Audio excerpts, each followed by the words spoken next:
Resmi tersangka.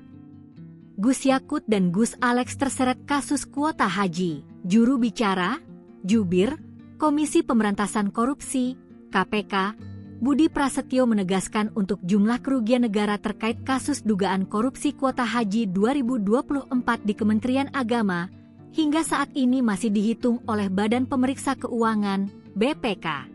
Namun KPK memastikan kini sudah ada 2 orang yang ditetapkan sebagai tersangka dalam kasus dugaan korupsi kasus kuota haji ini, yakni ex-Menteri Agama, Menak, Yakut Holil Qomas dan ex-stafsusnya di Kemenak, Isfah Abidal Aziz, IAA, atau Gus Alex.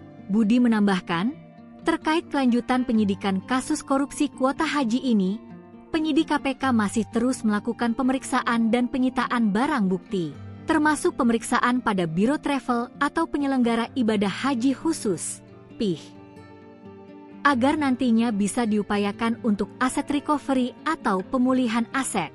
KPK juga mengimbau Biro Travel, PIH atau pihak asosiasi untuk bisa kooperatif dalam melakukan pengembalian uang yang diduga terkait dengan konstruksi perkara korupsi kuota haji ini.